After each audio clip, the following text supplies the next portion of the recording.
Buenos días, compañeros y profesora. Bueno, mi nombre es Melissa Roldán y en este trabajo mis compañeros y yo les hablaremos de los neurotransmisores, de 3 diferentes. El día de hoy yo les voy a estar hablando de la serotonina, que aquí podemos ver su forma molecular. La serotonina es un neurotransmisor y también tiene funciones de vasoconstricción. Como neurotransmisor se encarga de enviarle señales a todo el organismo.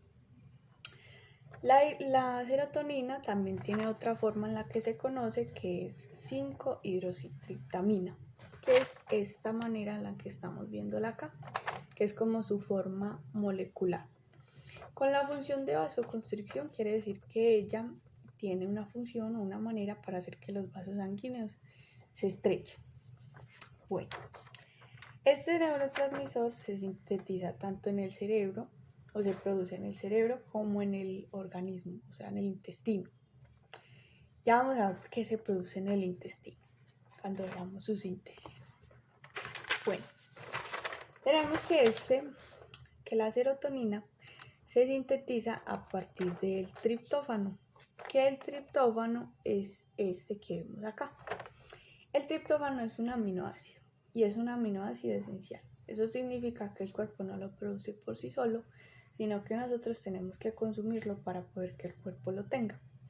La manera de consumirlo es mediante alimentos que tengan triptófano de manera natural o mediante suplementos. Los alimentos que tienen triptófano son el pollo, el pavo, los cereales, las leguminosas, el huevo, las almendras, el plátano y también el chocolate. También existen, como decía, suplementos. El más famoso es Triptomax y el L-triptófano. Aunque el neurocientífico, que lo van a encontrar en las referencias, el neurocientífico Pablo Barrecheguren desmiente en su artículo La mentira de los suplementos de triptófano solo sirven para gastar dinero, que los suplementos de triptófano no son tan efectivos como consumirlo en alimentos, por lo que pues se puede concluir que es mucho mejor una dieta rica en alimentos que contengan triptófano para que el cuerpo pueda aprovecharlo mejor. Bueno, en cuanto a su síntesis, funciona de esta manera. El triptófano entra en el organismo a través del intestino, pues como les decía, es por medio de los alimentos.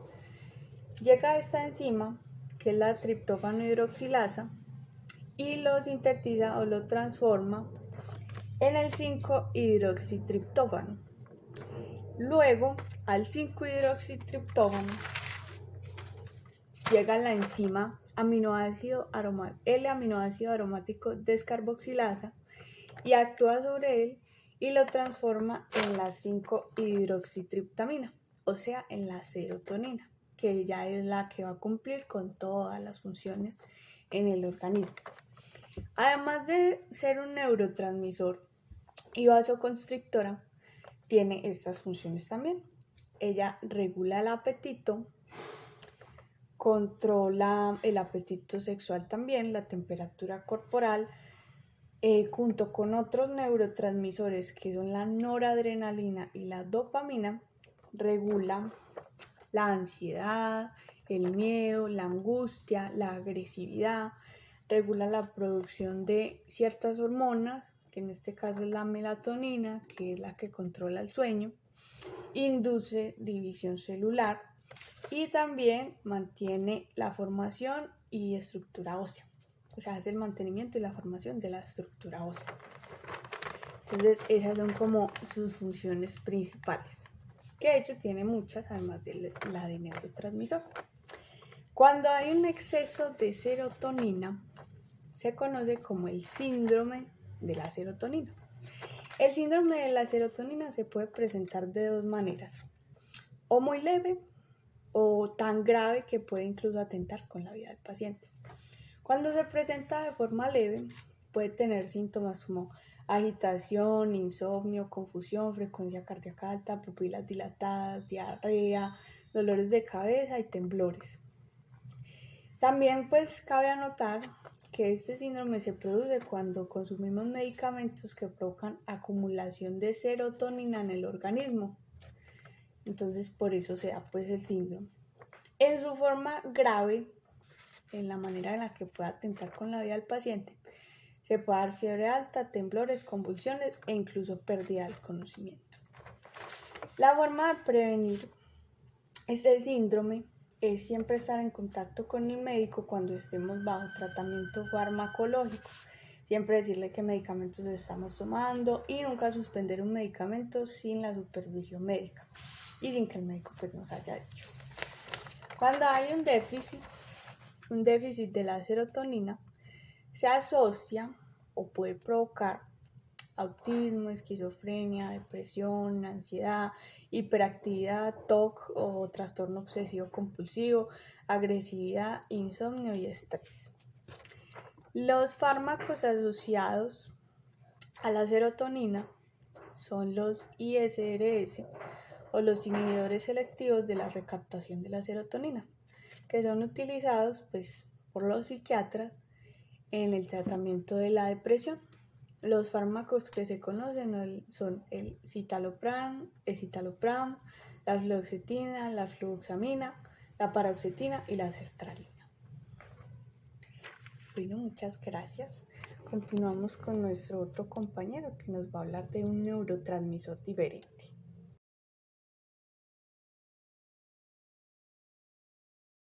Cordial saludo, mi nombre es Karen Cárdenas y hablaré acerca de la dopamina.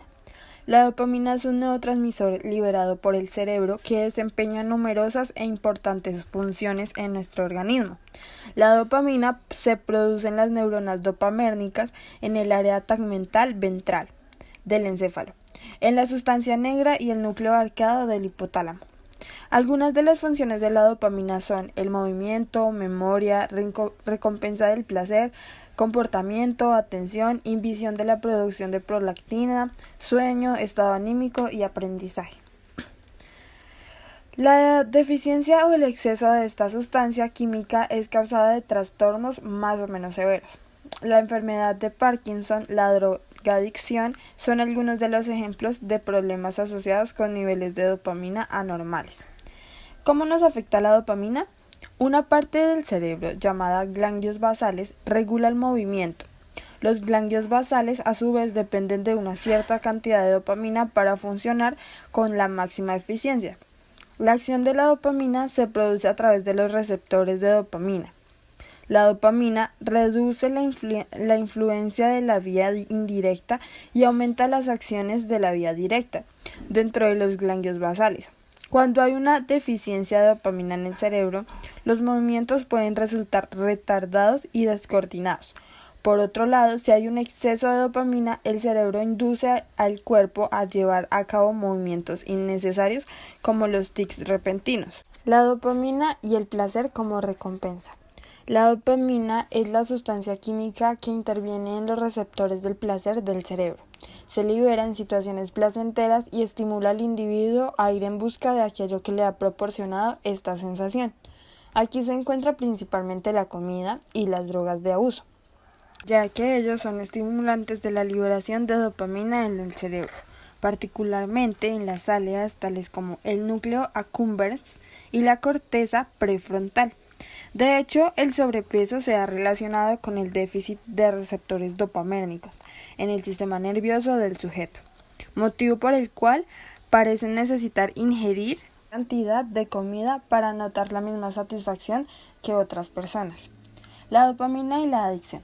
La cocaína y las anfetaminas inhiben a la recaptación de la dopamina. La cocaína es un bloqueador de transportador de dopamina que inhibe competitivamente la captación de dopamina para aumentar su presencia en los receptores. La anfetamina aumenta la concentración de dopamina en el espacio sináptico, pero a veces de un mecanismo diferente. Las anfetaminas son similares en estructura a la dopamina y así pueden entrar en la neurona presináptica a través de sus transportadores de dopamina. Las anfetaminas fuerzan a las moléculas de dopamina a salir fuera de las vesículas del almacenamiento. Al aumentar la presencia de dopamina en el espacio sináptico, se produce un aumento de los sentimientos placenteros y finalmente a la adicción. La dopamina y la memoria. Los Elevados niveles de dopamina en el cerebro, especialmente la corteza prefrontal, ayudan en la mejora de la memoria de trabajo. Sin embargo, esto es un equilibrio delicado, ya que los niveles tanto aumentan como se reducen a niveles anormales, por lo que la memoria acaba sufriendo. La dopamina y la atención. La dopamina ayuda a la concentración y a la atención. La dopamina ayuda a enfocar la visión y esto a su vez ayuda a dirigir mejor atención. La dopamina también parece ser la responsable de determinar lo que se queda en nuestra memoria a corto plazo, según la información recibida. Se cree que las concentraciones reducidas de dopamina en la corteza prefrontal contribuyen al desorden de déficit de atención. La dopamina y la cognición. La dopamina controla el flujo de información de los lóbulos frontales del cerebro y también de otras áreas. Los trastornos de la dopamina en esta región llevan a la disminución en las funciones neurocognitivas, especialmente la memoria, la atención y resolución de problemas. Los receptores dopamérgicos D1 y receptores D4 son responsables de la mejora de los procesos cognitivos. Algunos de los medicamentos antipsicóticos utilizados en trastornos como la esquizofrenia actúan como antagonistas de la dopamina. Los llamados antipsicóticos típicos actúan con mayor frecuencia en los receptores D2, mientras que los fármacos atípicos también actúan sobre los receptores D1, D3 y D4. Acá podemos apreciar la vía dopamérgica. El lóbulo frontal, el cuerpo estriado, el hipotálamo, la glándula pituitaria, el área tegmental ventral, la sustancia negra y el cerebelo.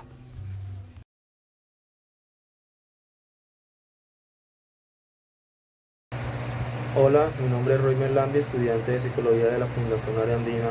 Hoy les voy a hablar sobre la noradrenalina, que es un neurotransmisor o también conocido como la norepinefrina.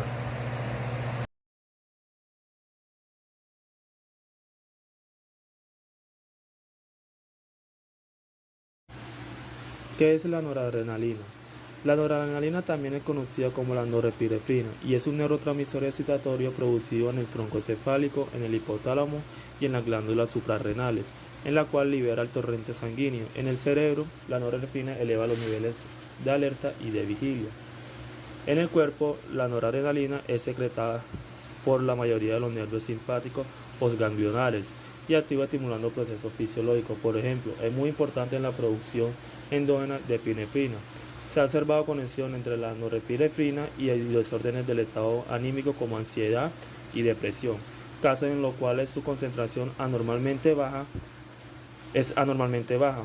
En contraparte, hay una concentración anormalmente alta podría elevar alteraciones del ciclo del sueño. La noradrenalina actúa directamente en el sistema nervioso simpático y es la encargada de mediar en esas situaciones donde nuestro cerebro interpreta que hay un peligro. Es ella la que nos ayuda a reaccionar, a huir o a pelear y en esencia a sobrevivir. Lo ha aumentado la frecuencia cardíaca, la presión arterial, el paso del aire por los pulmones y la concentración de nutrientes en los músculos. Toda esta malla neuroquímica y fisiológica nos permite reaccionar mucho mejor ante los riesgos cotidianos. Ahora bien, el problema de nuestro mundo moderno es que en la mayoría reaccionamos a factores de estrés que nada tienen que ver con riesgos físicos reales. Nuestros miedos psicológicos, nuestras angustias y fobias activan del mismo modo esta catecolamina de efecto excitatorio. Así, y en caso de no poder gestionar esos estados de ansiedad, el efecto de la norepinefrina en nuestro órgano puede ser devastador. Cualquier desajuste, ya sea una hiperproducción o en su caso un déficit, se traduce en serios cambios del estado de ánimo. Así, por ejemplo, con muchos pacientes que viven actualmente atrapados en el ciclo del miedo y de los pensamientos negativos generados por su ansiedad, derivan en ocasiones en una depresión mayor. La terapia cognitivo-conductual nos puede ayudar a ello, a comprender la raíz de nuestra ansiedad. Asimismo, no podemos dejar de lado el enfoque farmacológico para equilibrar la producción de noradrenalina. Recordemos también que la dieta rica en vitamina C, cobre y ácido graso omega 3 favorecen al buen nivel de este neurotransmisor. La noradrenalina o la norepinefrina no solamente se produce a nivel cerebral. Fuera del cerebro, la noradrenalina también se produce en el sistema endocrino y en concreto en las glándulas suprarrenales. ¿Qué quiere decir esto? Que, por ejemplo, la ansiedad crónica genera una hiperproducción de este tipo de catecolamina y ello se traduce en los siguientes efectos: dolor de cabeza, mala digestión, insomnio, pérdida del apetito, cansancio, sudoración, sensación constante de malestar general, ansiedad y depresión.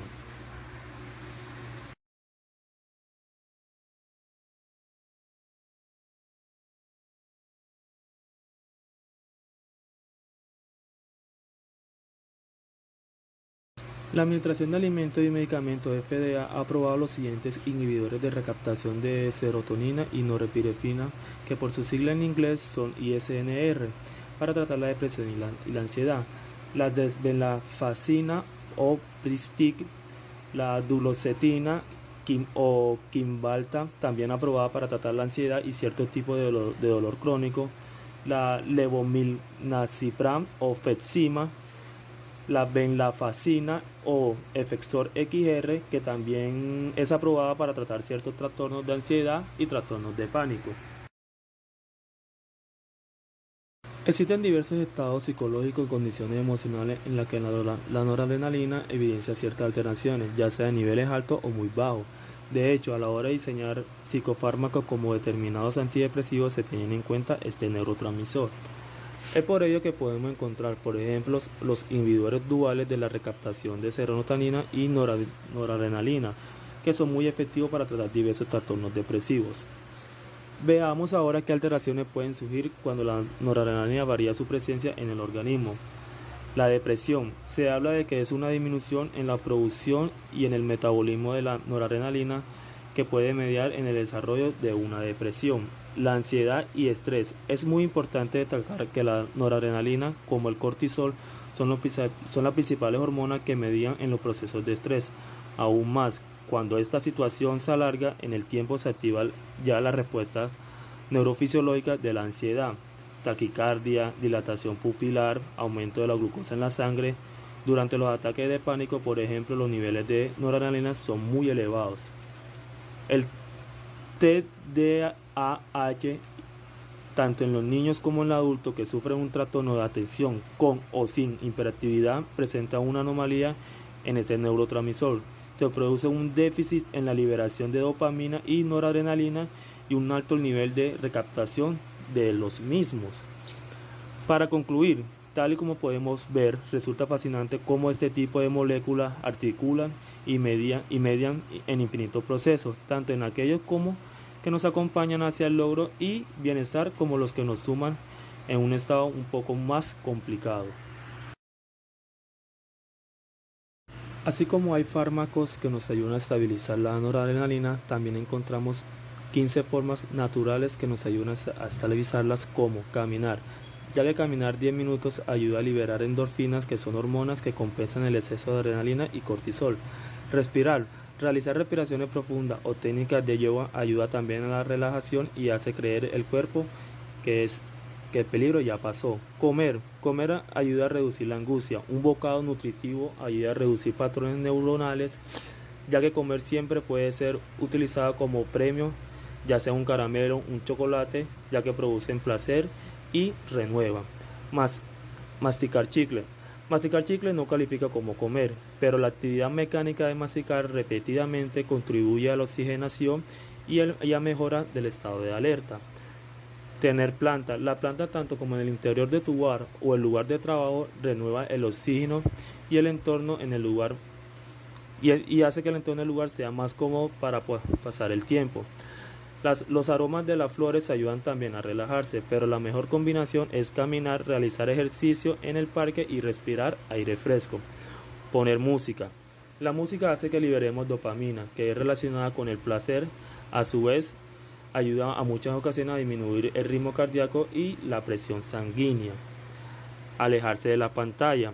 Estar demasiado tiempo delante de una pantalla o de un teléfono celular puede ser un factor de estrés. Se debe tomar descansos breves y con mayor frecuencia, y así aprovechar para realizar caminatas o pausas activas, ya que así se libera el cerebro de un estado de alerta todo el tiempo. Encender la pantalla. Ojo, no es no es una contradicción con respecto a alejarse de la pantalla, sino el uso del computador o del teléfono móvil como ver videos o juegos para relajar los músculos. Es una técnica utilizada por muchas disciplinas como es el yoga o algunas artes marciales, en la cual consiste en tensar y relajar los músculos a conciencia en una forma ordenada. Eso ayuda a liberar tensión y recargar energía. Hablar con un amigo. Hablar con un amigo no por mensaje, sino en persona o llamada, genera respuestas neurológicas y segregación de endorfinas, y a su vez la persona se relaja de esa tarea que agobia. La laboterapia. Realizar manualidades como tejer, bordar, tocar el piano u otro instrumento ayuda también a relajar, ya que el uso de las manos es el conjunto de músculos y articulaciones más complejos del cuerpo humano, y así obliga al cerebro a enfocarse únicamente en esa labor. Aprender a aceptar. Hay muchas fuentes de estrés que son irreversibles, como lo es la muerte, las enfermedades, pérdidas económicas. Aprender a aceptar estas etapas como etapas del duelo es muy difícil y requiere tiempo, pero a lo largo del plazo la única forma de afrontarlo es aceptándolo, ya que no se puede evitar lo inevitable. Jugar con amigos, mascota o el simple hecho de rebotar una pelota contra la pared es una acción de reposo o de relajación, ya que la actividad lúdica se relaciona con los centros neuronales del placer. Evaluar, enfocarse siempre en las cosas buenas que te sucedieron durante el día, ya que nadie tiene un día tan malo como para no encontrar una sola cosa de satisfacción, y el aferrarse a ese pensamiento bueno aligera la carga de todo lo malo. Decir que no, es una de las formas de combatir el estrés, es evitándola, aprender a conocer nuestros límites y a decir que no, sea a nivel profesional o personal, no aceptar situaciones que sean y evitar las cosas o personas que te coloquen tenso.